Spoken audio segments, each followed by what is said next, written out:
Privileged communications आज हम discuss करेंगे।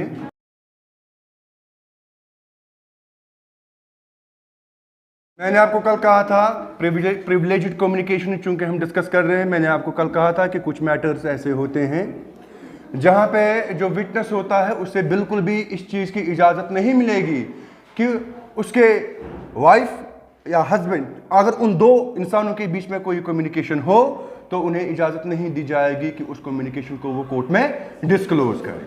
अगर वो चाहेंगे भी, अगर वो वॉलंटरली चाहेंगे भी हम डिस्क्लोज करेंगे, ठीक है, तब भी उनको इस चीज़ की इजाज़त नहीं मिलेगी। और ऐसी कम्युनिकेशन जो है उनको हम कानून की भाषा में प्रिविलेज्ड कम्युनिकेशंस कहते हैं। प्रिविलेज्ड कम्युनिकेशन को इसलिए कहा जाता है because they are free from the risk of being disclosed. कभी भी उनका डिस्क्लोज, कभी भी उनको एक्सपोज कोर्ट में नहीं किया जा सकता, ठीक है। मिसाल के तौर पे एक वाइफ को कभी भी इस चीज की इजाजत नहीं मिलेगी कि वो इस चीज को कोर्ट में डिस्क्लोज करे कि उसका हस्बैंड और उसके बीच में क्या कम्युनिकेशन हुई थी। Such communications are privileged communications, such communications are free from the risk of being disclosed. आपको समझ में आ गया। और सबसे पहली कैटेगरी जो आती है जिन दो इंसानों के बीच में ये कम्युनिकेशन प्रिविलेज्ड होती हैं, वो डिस्क्लोज नहीं हो सकते हैं, that are communication during marriage, section 122।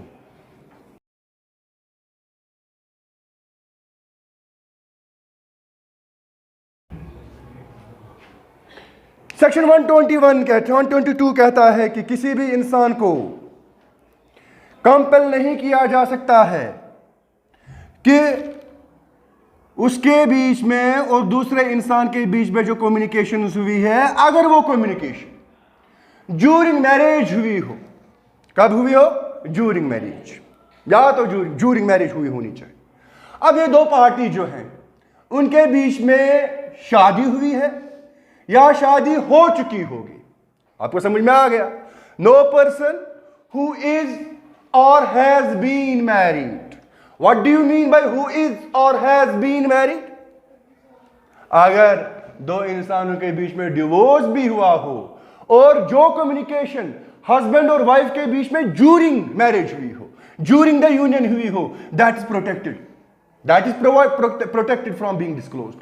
कब? During marriage, after the dissolution of marriage. इसीलिए यहां पे इस वर्ड पे ध्यान देने की जरूरत है। No person who is or has been married, ठीक है। दैट मीन्स डिवोर्स के बाद अगर इस चीज को कम्युनिकेशन, अगर उस कम्युनिकेशन को कोर्ट में इजाजत दी जाती डिस्क्लोज करने की, तो यहां पे क्या लिखा होता? No person who is married. लेकिन यहां पे क्या लिखा है? No person who is or has been married, ठीक है। शैल बी कंपेल्ड, उनको कंपेल नहीं किया जा सकता है किस चीज के लिए? To disclose any communication. उन्हें कंपेल नहीं किया जा सकता है कि उनके बीच में during the subsistence of marriage, during the union जो कम्युनिकेशन हुई है, उनको बिल्कुल भी इस चीज की इजाजत नहीं मिलेगी कि उस कम्युनिकेशन को वो कोर्ट में डिस्क्लोज करेंगे। आपको समझ में आ गया। दूसरी चीज, nor shall he be permitted, ना ही उनको इस चीज की इजाजत मिलेगी कि वो इस कम्युनिकेशन को डिस्क्लोज करे unless the person who made it, जिसने ये कम्युनिकेशन की है।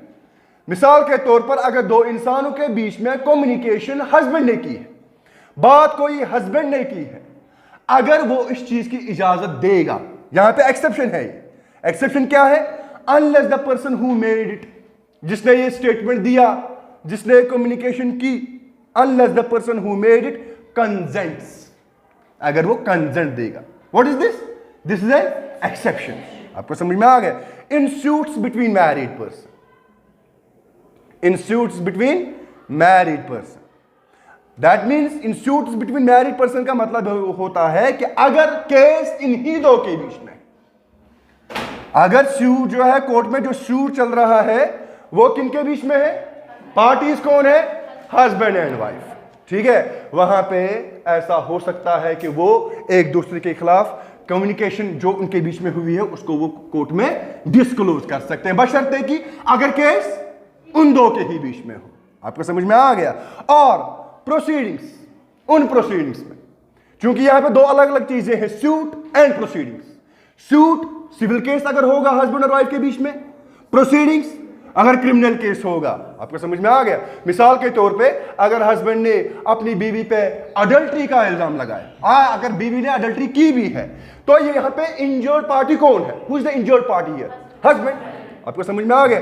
दैट मीन्स ये ऑफेंस, ये केस क्रिमिनल प्रोसीडिंग चलेंगे इसमें, because this is the criminal case. और ये केस दो पार्टीज के बीच में है। और who are the two parties? Husband and wife. आपको समझ में आ गया? तो अब उनमें अगर सिविल सूट होगा वहां पे भी डिस्क्लोज किया जा सकता है, अगर क्रिमिनल केस होगा वहां पे भी डिस्क्लोज किया जा सकता है, बशर्ते कि parties to the case are husband and wife. आपको समझ में आ गया?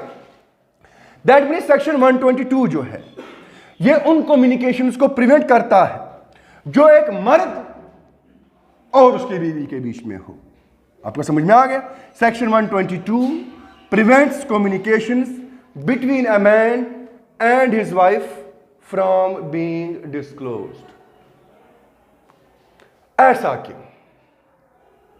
अगर ड्यूरिंग द मैरिज दो पार्टीज के बीच में कोई कम्युनिकेशन हुई है, कोर्ट में उस कम्युनिकेशन को डिस्क्लोज क्यों नहीं किया जा सकता है आशिक साहब? वाई? जुडिशरी तो है मैरिज इंस्पायर्स कॉन्फिडेंस। मैंने आपको कल भी कहा था marriage inspires confidence. Confidence means एक इंसान खुल के अगर कोई किसी से बात कर सकता है तो वो अपने स्पाउस से कर सकता है। यह कॉन्फिडेंस एक इंसान में कैसे आता है? मैरिज से। मैंने आपको कल भी कहा था अगर एक हस्बैंड को राज की बात कहनी होगी किसी से तो वह बीवी से ही कह सकता है और बीवी हस्बैंड से ही कह सकती है। आपको समझ में आ गया? दैट मीन मैरिज से क्या इंस्पायर होता है? कॉन्फिडेंस। और कॉन्फिडेंस से क्या इंस्पायर होता है? Openness of heart. क्या यलगा सुन कहां कैसी कच्छ करा सुच खुल के जो उसके दिमाग जो उसके दिल में होता है वो बोल देता है। दैट मीन्स जब मैरिज से एक इंसान में कॉन्फिडेंस पैदा होता है एंड कॉन्फिडेंस से वो ओपननेस आती है। आपको समझ में आ गया? Openness of what? Openness of heart. ठीक है? उसके दिल में जो भी होता है वो बोल देता है। Openness of heart, openness of feelings, openness of emotions, वो खाली मैरिज से ही आता है। आपको समझ में आ गया? इसीलिए उस इंसान को एनेबल किया गया है, एक मैरिड पर्सन को एनेबल किया गया है कि वो अपने स्पाउस से कुछ भी कह सकता है, खुल के कह सकता है। इसलिए मैंने आपको कल कहा था wife husband is called as confidant, हम राज, जिसके साथ हम राज शेयर कर सकते हैं। आपको समझ में आ गया? इसीलिए लॉ की पॉलिसी ये है कि ये कम्युनिकेशन जो है जो ड्यूरिंग मैरिज हस्बैंड और वाइफ के बीच में हुई हो, they must be free from being disclosed. और ये बैन जो है यहां पे बैन लगी है, इस पे किस पे बैन लगी है? कम्युनिकेशन पे। आपको समझ में आ गया? ये कम्युनिकेशन कभी भी डिस्क्लोज नहीं की जा सकती है। और ये बैन जो है it applies to all kinds of communication. ठीक है? That takes place between a man and his wife.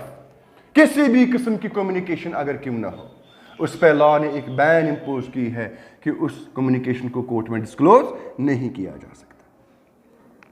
मिसाल के तौर पे इन अ केस इन्वॉल्विंग अडल्ट्री, अगर दो इंसानों के बीच में अडल्ट्री का केस है और वुमेन के हस्बैंड को बुलाया गया, लेकिन अडल्ट्री जो है, अडल्ट्री यहां पे एक औरत ने किसी और से की होगी।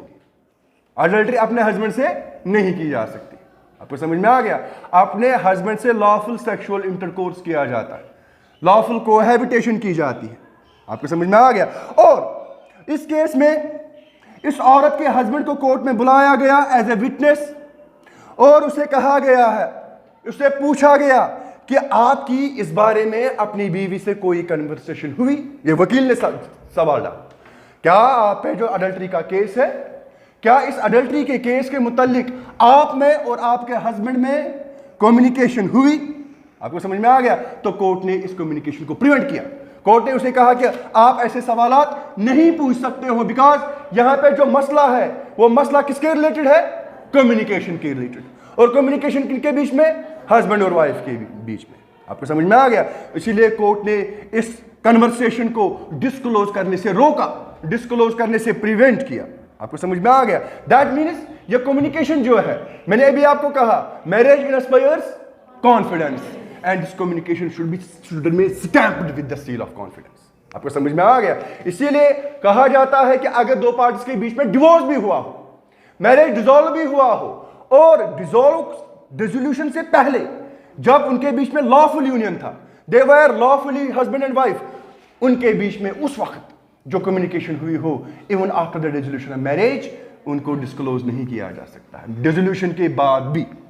ठीक है? Marriage inspires confidence and this communication should remain stamped with the seal of confidence. आपको समझ में आ गया? इसी तरह से खाली ये कम्युनिकेशन जो एक इंसान मुंह से करता है, जुबान से करता है, खाली उनके लिए प्रोटेक्शन नहीं है, बल्कि ये लेटर्स पे भी एप्लीकेबल होती है। अगर during marriage, during the substance of valid marriage, during the continuous of valid marriage, अगर हस्बैंड और वाइफ ने आपस में कोई लेटर भेजी है, ठीक है, दैट मीन्स यहां पे लेटर जो है, it is not oral communication, it is a written communication, उन पे भी ये प्रोटेक्शन है।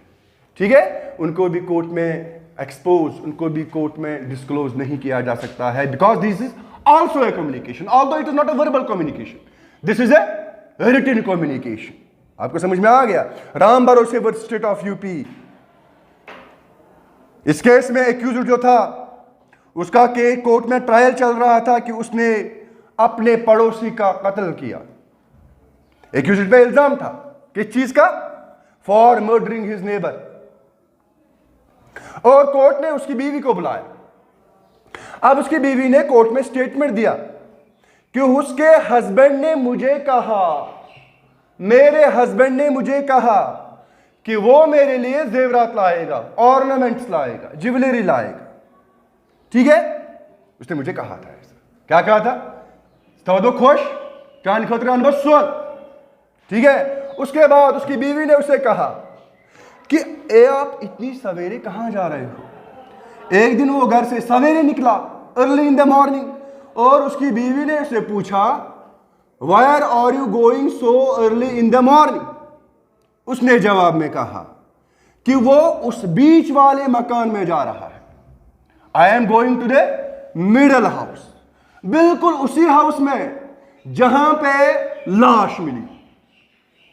किस हाउस में? जहां पे लाश मिली। उसने बीवी से क्या कहा था? मैं आपके लिए जेवरात लाऊंगा, उस मकान से मैं लाऊंगा जहां पे लाश मिली थी। आपको समझ में आ गया? उसकी बीवी ने उसे कहा था, हो चुको तो गसक सुले, ठीक है, दोनों मुझे कस मुझ मकान समझ, तो मकान समझ, ये तो लाश लग। आपको समझ में आ गया? किस चीज के लिए? वहीं से मैं आपके लिए क्या लाऊंगा? सोना लाऊंगा। आपको समझ में आ गया? तो इस कन्वर्सेशन को कोर्ट ने कहा कि ये कन्वर्सेशन, ये कम्युनिकेशन अंडर सेक्शन 122 इर्रेलेवेंट है। आपको समझ में आ गया? क्योंकि यहां पे दो इंसानों के बीच में, हस्बैंड और वाइफ के बीच में क्या हुआ था? कम्युनिकेशन हुआ था। कौन सी कम्युनिकेशन? मैं आपके लिए सोना लाऊंगा। उसके बाद वो दूसरे दिन सवेरे निकला घर से, बीवी ने कहा कि आप इतनी सवेरे कहां जा रहे हो? उसने कहा कि मैं उस बीच वाले मकान में जा रहा हूं, वहां से मैं आपके लिए सोना लाऊंगा। यही इसके मुतालिक दो इंसानों के बीच में क्या हुई थी? बातें हुई थी। आपको समझ में आ गया? कोर्ट समझ बनूं, लेकिन कोर्ट ने उसे कहा कि आप इस कम्युनिकेशन को कोर्ट में डिस्क्लोज नहीं कर सकते। आपको समझ में आ गया? दैट मीन्स सेक्शन 122 का रूल ये है कि जब भी दो इंसानों के बीच में, लेकिन दो इंसान कौन है? Husband and wife. ठीक है? During the substance of marriage, even after the dissolution of marriage, अगर उनके बीच में, लेकिन कम्युनिकेशन कब हुई होनी चाहिए? During the marriage, during the union. Dissolution के बाद क्योंकि ये यूनियन खत्म हो जाता है, मैरिज टर्मिनेट हो जाता है, लेकिन ये प्रोटेक्शन उसके बाद भी है कि जब वो मियां बीवी थे, उस दौरान उनके बीच में किसी भी किस्म की अगर कम्युनिकेशन हुई होगी, then it is prevented from being disclosed.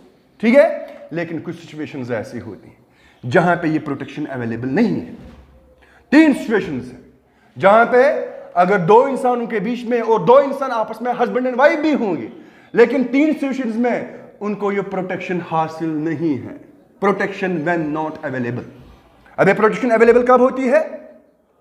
During the marriage और even after the dissolution of marriage, but the communication should have taken place when they were husband and wife.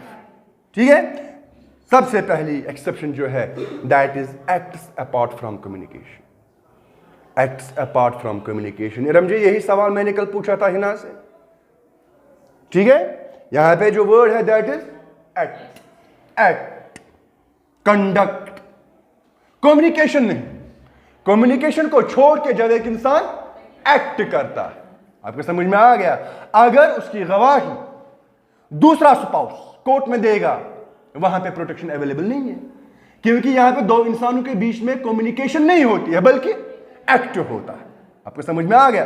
That means एक wife इस चीज को court में testify कर सकती है, इस चीज की कोर्ट में टेस्टिमनी दे सकती है कि उसके हस्बैंड ने फलानी ओकेजन पे, फलानी मौके पे क्या किया, क्या कहा ये नहीं कह सकती, बल्कि क्या किया।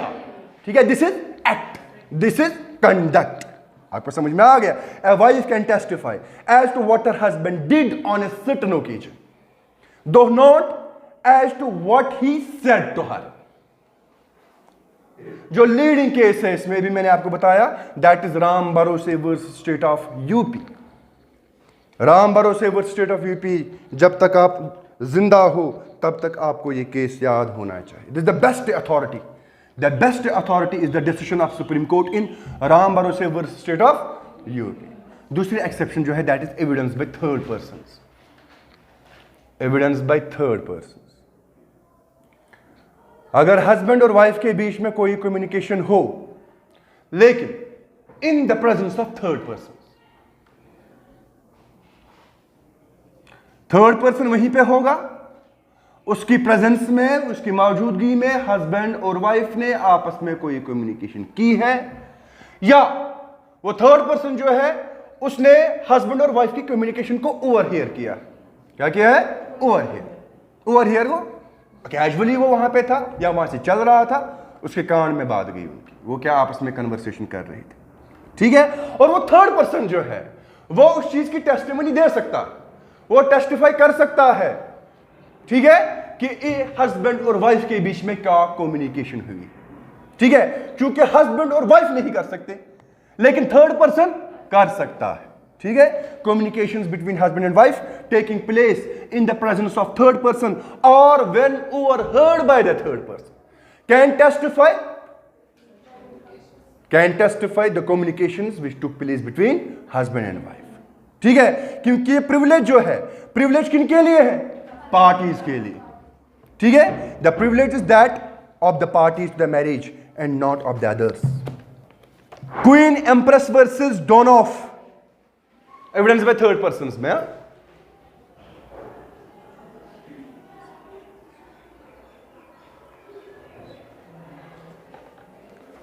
क्वीन एम्प्रेस वर्सेस डोनॉफ, इस कोर्ट में, इस केस में जो क्वेश्चन था वो ये था, whether a communication said by the accused to his wife which was recovered by the police during investigation while making a search could be proved by the prosecution.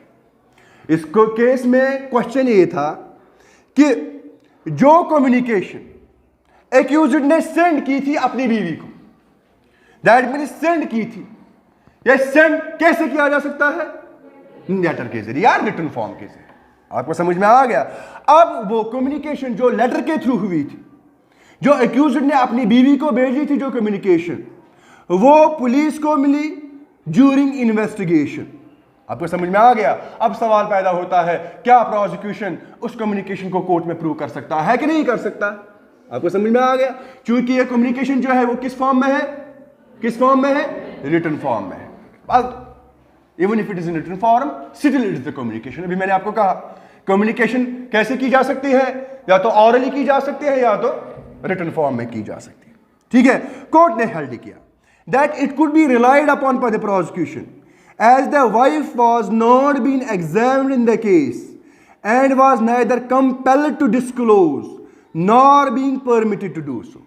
इस चीज पे भरोसा किया जा सकता है, it could be relied upon। किस चीज पे? कि वाइफ का एग्जामिनेशन कोर्ट में नहीं हुआ, वाइफ को कोर्ट में एग्जामिन नहीं किया गया। आपको समझ में आ गया? और ना ही वाइफ को कंपेल किया गया कि उसने जो अपनी बीवी को, जिसने जो अपने हस्बैंड को भेजा था उसे डिस्क्लोज करने के लिए उसे कंपेल नहीं किया गया। आपको समझ में आ गया? ठीक है, लेकिन यहां पे जो कम्युनिकेशन हुई थी वो किससे मिली थी? पुलिस को। पुलिस कौन है? Third person. दैट मीन्स जो कम्युनिकेशन हस्बैंड और वाइफ के बीच में हुई है that can be proved by the third person. आपको समझ में आ गया? सवाल ही पैदा नहीं होता है कि हस्बैंड ये कह सकता है कोर्ट में कि मैंने क्या लिखा था, और बीवी ना ही ये बोल सकते हैं कि मैंने क्या देखा था, उस पर क्या लिखा था। ठीक है, लेकिन चूंकि वो कम्युनिकेशन किसके इल्म में आ गया था? थर्ड पर्सन के इल्म में। आपको समझ में आ गया? वहां पे प्रोसिक्यूशन उस कम्युनिकेशन को कोर्ट में प्रूव कर सकता है। कैसे? किसके जरिए से? थर्ड पर्सन के जरिए से। ठीक है, तीसरी एक्सेप्शन है waiver of privilege. Waiver of privilege, waiver किससे कहते हैं? जब किसी इंसान का कोई राइट होता है, ठीक है, वो अपने राइट को वेव ऑफ करता है, मुझे नहीं चाहिए। या किसी इंसान की प्रिविलेज होती है, वो कहता है कि मुझे नहीं चाहिए। ठीक है, तब हम कह सकते हैं कि उसने अपनी प्रिविलेज को वेव कर दिया। ठीक है, जो एविडेंस होती है प्रिविलेज्ड कम्युनिकेशन के बारे में, that can be given by the spouse. अगर आपको याद होगा, अभी मैंने सेक्शन लैंग्वेज में पढ़ाया कि जिस इंसान ने कम्युनिकेशन की होगी उसको कोर्ट में डिस्क्लोज किया जा सकता है, लेकिन शर्त क्या है? कंसेंट होनी चाहिए। किसकी कंसेंट? जिसने ये कम्युनिकेशन की होगी। आपको समझ में आ गया? मिसाल के तौर पे मैं अपनी बीवी से कहता हूं कि मुझे वो करना है, वो काम कम्युनिकेशन मैं कर रहा हूं। मेरी बीवी कोर्ट में इसे एज पर रूल डिस्क्लोज नहीं कर सकती है, लेकिन अगर मैं अपनी बीवी को इजाजत दूं, उसे कंसेंट दूं कि मैंने जो आपसे कहा है आप उसको कोर्ट में डिस्क्लोज कर सकते हो, तो उस सिचुएशन में हो सकता है, क्योंकि मेरी जो प्रिविलेज है, मुझे लॉ ने कहा था कि आपकी प्रिविलेज है, अगर आप अपनी बीवी से कोई बात करते हो तो उसको डिस्क्लोज कोर्ट में नहीं किया जा सकता है, लेकिन मैं अपनी प्रिविलेज को क्या करता हूं? वेव करता हूं। आपको समझ में आ गया? Evidence of A privileged communication can be given by a spouse with the consent of the party who has made the communication. Evidence of a privileged communication can be given by a spouse with the consent of the party who has made the communication. उसकी consent से। ठीक है, अब जब ऐसा होगा उसे हम एविडेंस की भाषा में वेवर ऑफ प्रिविलेज कहते हैं। क्या कहते हैं? Waiver of privilege. अब सवाल पैदा होता है कि ये वेवर एक इंसान कैसे एक्सरसाइज कर सकता है? How a person can exercise this waiver of privilege? ठीक है, पहली सिचुएशन ये है कि अगर मुझे अपनी बीवी की कम्युनिकेशन को कोर्ट में डिस्क्लोज करना है, मैं उसकी एडवांस कंसेंट लूंगा। बाय वन कोर्टस में चून इजाजत छे समझ बिल्कुल छू। दैट मीन मुझे क्या लेना पड़ेगा? उसकी एडवांस कंसेंट। डिस्क्लोजर से पहले, एक्सपोजर से पहले मुझे पहले उसकी कंसेंट लेनी पड़ेगी। उसको प्रिविलेज है, लेकिन कंसेंट से, चूंकि वो मुझे कंसेंट दे रही है, वो उस कंसेंट से क्या कर रही है? वेव ऑफ कर रही।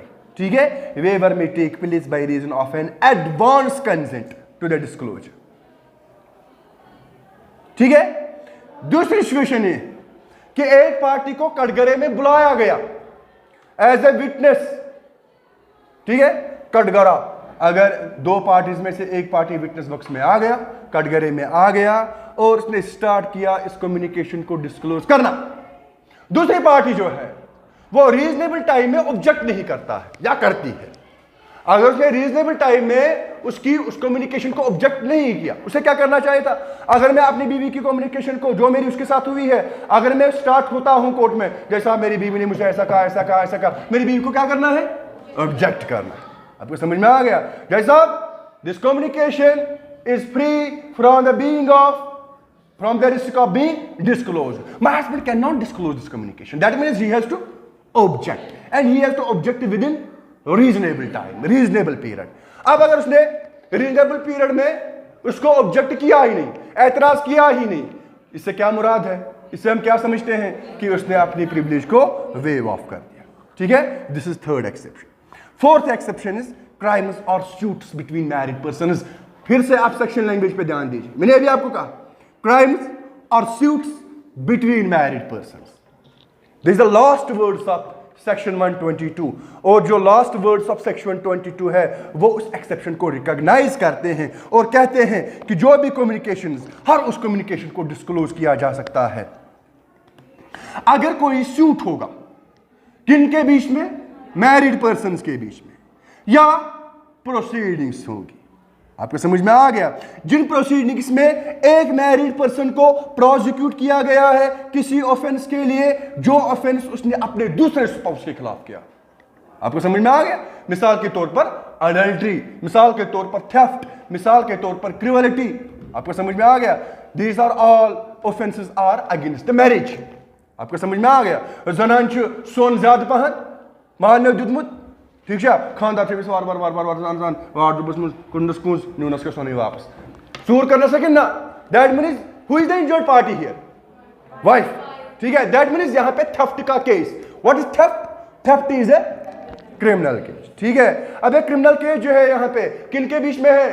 हस्बैंड और वाइफ के बीच में। आपको समझ में आ गया? यहां पे अगर चाहे सूट हो, चाहे सिविल प्रोसीडिंग्स हो, चाहे क्रिमिनल, चाहे सिविल सूट हो या चाहे क्रिमिनल प्रोसीडिंग्स हो, लेकिन अगर पार्टी जो है वो हस्बैंड एंड वाइफ है, आपको समझ में आ गया, तो वहां पे हस्बैंड कह सकते हैं कि जैसा इसने मुझसे कहा था कि मेरे पास पैसा नहीं है, मेरा हस्बैंड शराबी है, वो मुझसे रोज पैसे मांगता था, ठीक है, मुझे लगता है कि इसने की होगी क्योंकि ये मुझे रोज कहता था कि मुझे सिगरेट चाहिए, मुझे गांजा चाहिए, मुझे शराब चाहिए, मुझे ऐशो आराम चाहिए, मुझे कबाब चाहिए वगैरह वगैरह। एक दिन मुझे लगा कि इसी ने चोरी की। आपको समझ में आ गया? यहां पे हस्बैंड क्या कहती है? क्या कहती है कि ये मुझे ऐसा ऐसा कहता था, मुझे पैसा दो वरना मैं आपके साथ ये करूंगा, मैं आपकी जिंदगी जहन्नुम बना दूंगा, मैं आपकी जिंदगी मिजरेबल बना दूंगा। What is this? This is communication. आपको समझ में आ गया? इस कम्युनिकेशन को कोर्ट में डिस्क्लोज किया जा सकता है। क्यों किया जा सकता है? Because this case is between husband and wife. आपको समझ में आ गया? If a husband is being prosecuted for any offense which he has committed against whom? Wife. The wife may disclose any communication made to her by the husband. But shart kya hai? What is the condition? The offense must have been committed against the wife. Clear hua? This was all about section 122.